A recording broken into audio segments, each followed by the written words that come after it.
In 1219, Genghis Khan unleashed one of the most devastating military campaigns in human history. From the vast steppes of Mongolia, his armies thundered into Central Asia, their sights set on the mighty Khwarezmian Empire. What followed was not just conquest. It was annihilation. The world was about to learn the true meaning of Mongol fury.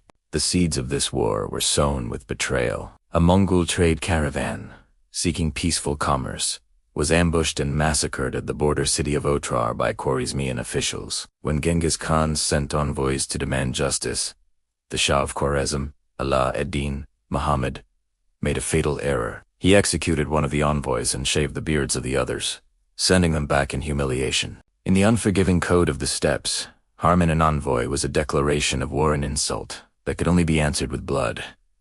The fate of Khwarezm was sealed. In the autumn of 1219, Genghis Khan led an army of over 100,000 elite warriors across the desert.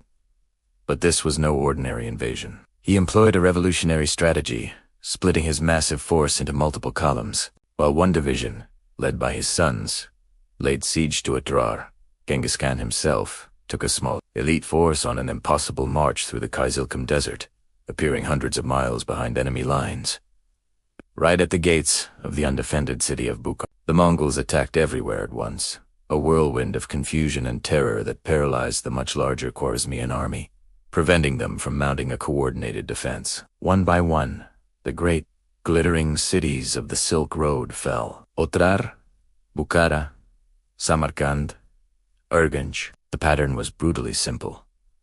Cities that surrendered immediately were often spared. Those that dared to resist faced obliteration. Their walls were smashed by sophisticated siege engines. Their defenders were slaughtered, and their populations were put to the sword or sold into slavery. In the captured city of Bukhara, Genghis Khan rode his horse into the main mosque, a symbolic act of ultimate dominance. He gathered the city's terrified nobles and delivered a chilling proclamation. "I am the punishment of God," he declared. "If you had not committed great sins, God would not have sent a punishment like me upon you." The message was clear. This was not mere conquest.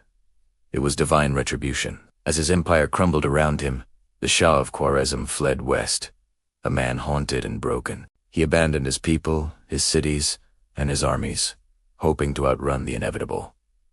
But Genghis Khan was relentless. He dispatched his two greatest generals, Subutai and Jib, with 20,000 horsemen on a mission of pursuit that became one of history's most extraordinary military expeditions. They chased the Shah across Persia and into the Caucasus, a relentless shadow that he could not escape. The once mighty ruler of an empire died a destitute fugitive, alone on a small island in the Caspian Sea.